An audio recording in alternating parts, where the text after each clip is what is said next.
প্রিয় পর্যটক ঢাকাবাসী, আমরা মেট্রো রেল মতিঝিল থেকে কমলাপুর পর্যন্ত যেই মেট্রো রেলের লাইনের কাজ চলছে সেই বিষয়ে আজকে কথা বলবো। আমি মোসলেউদ্দিন তরুণ বলছি travelpost24.com থেকে। আপনারা দেখতে পাচ্ছেন মতিঝিলের যে মেট্রো রেলের কাজ চলছে, সেই মেট্রো রেলের লাইনটি দেখতে পাচ্ছেন। দীর্ঘ 4 বছর পর্যন্ত হচ্ছে এই মেট্রো রেলের কাজ চলছে, কিন্তু এখানে কোনো অগ্রগতি নেই। সাবেক আওয়ামী লীগ সরকার যদি হয়তো থাকতো, তাহলে হচ্ছে 24 সালের ডিসেম্বরের মধ্যেই হয়তো এই মেট্রো রেলটি চালু হয়ে যেত। তাহলে ঢাকার যেই কমলাপুর থেকে প্রতিটি মানুষ উত্তরা, দিয়াবাড়ি এবং মিরপুর পর্যন্ত খুব সহজে যাতায়াত করতে পারত। মেট্রো রেল আসলে হচ্ছে এমন একটি রেল যেটি হচ্ছে বিমানের গতিতে সঠিক সময়ে হচ্ছে মানুষকে যাতায়াত করতে সহযোগিতা করে, এবং মানুষ মেট্রো রেলে চড়ে তাদের নিজেদেরকে এতটা সুন্দর স্মার্টভাবে যেটি হচ্ছে মেট্রো রেল সারা ঢাকা শহরে যদি চালু হয়, তাহলে মানুষের কর্মঘণ্টা বেঁচে যাবে এবং মানুষ নিজেদের মতো করে হচ্ছে যাতায়াত করতে পারবে, সুন্দরভাবে যাতায়াত করতে পারবে।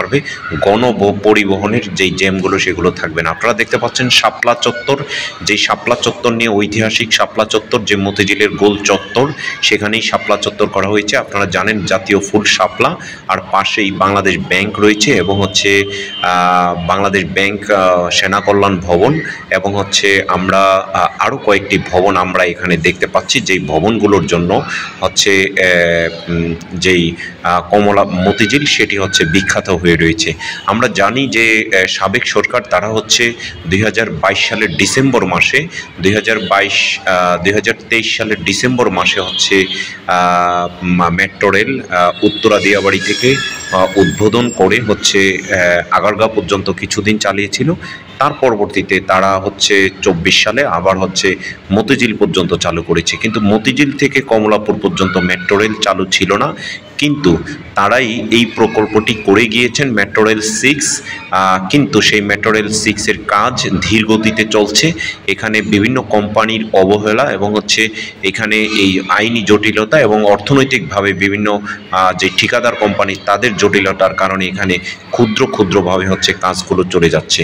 আমরা দেখাচ্ছি যে বাংলাদেশ ব্যাংকের পিছনে যেখানে হচ্ছে দেওয়ানবাগ শরীফ রয়েছে, তার পাশে দিয়ে হচ্ছে মেট্রো রেলের যে গার্ডারগুলো, সেগুলো এখানে প্রায় 15টি গার্ডারের মতো বসানো হয়েছে।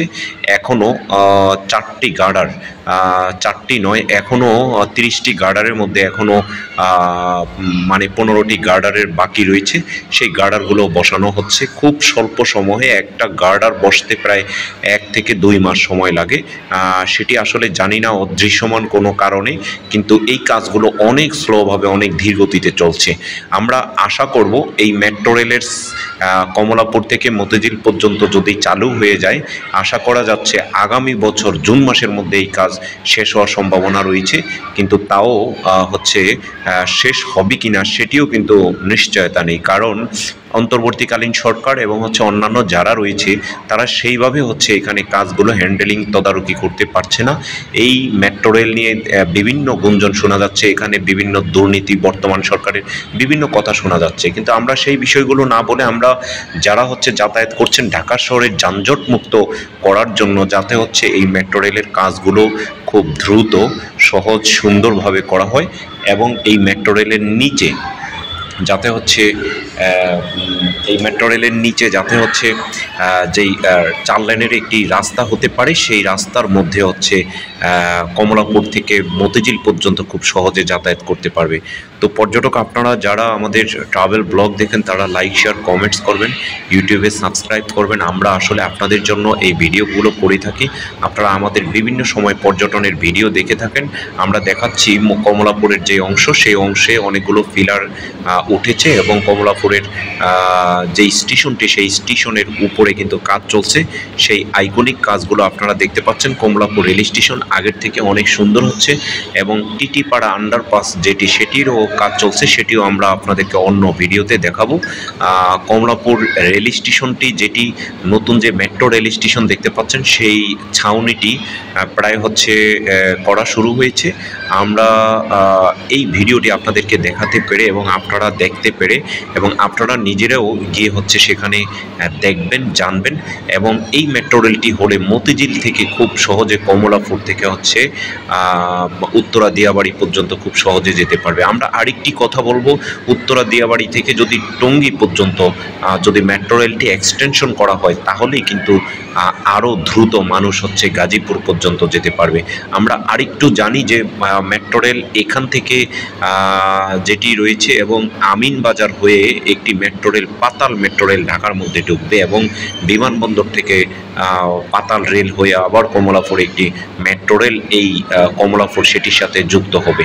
আসলে ঢাকার শহর এবং পাশের যে উপশহরগুলো রয়েছে, বিশেষ করে হচ্ছে নারায়ণগঞ্জ, গাজীপুর এবং মানিকগঞ্জ, এই 3টি জেলাকে, এবং হচ্ছে পাশের মুন্সিগঞ্জ, এই 4টি জেলাকে হচ্ছে সংযুক্তি করে হচ্ছে এই মেট্রো রেল নির্মাণের হচ্ছে প্রকল্প হাতে নিয়েছে সাবেক সরকার।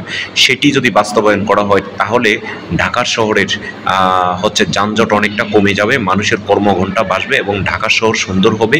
এবং এই শহরকে দেখার জন্য বিদেশিরা আসবেন এবং এখানে বিনিয়োগ করবেন।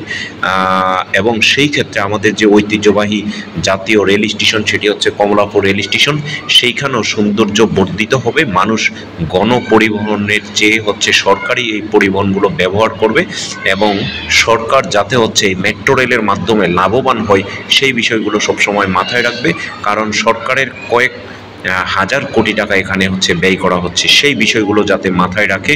আমরা দেখেছি রেলের মাধ্যমে সরকার প্রতি বছর রেল এবং বিমান 2 জায়গায় হচ্ছে সরকার লস দিচ্ছে। এটি আসলে অত্যন্ত লজ্জাজনক এবং দুঃখজনক। এবং সেইখানে যারা চাকরি করে, অধিকাংশই হচ্ছে 50% লোকে হচ্ছে করাপ্টেড, এবং তারা বিভিন্ন দুর্নীতির সাথে জড়িত থাকে। সেই দুর্নীতিগুলো মুক্ত হয়ে বাংলাদেশের মেট্রো রেল কমলাপুর থেকে, মতিঝিল থেকে কমলাপুর পর্যন্ত যাতে হচ্ছে এই বছরই ডিসেম্বর তথা আগামী বছর যদি জুন মাস পর্যন্ত যদি চালু হয়, সে আশা প্রত্যাশা করে বিদায় নিচ্ছি। ধন্যবাদ সকলকে।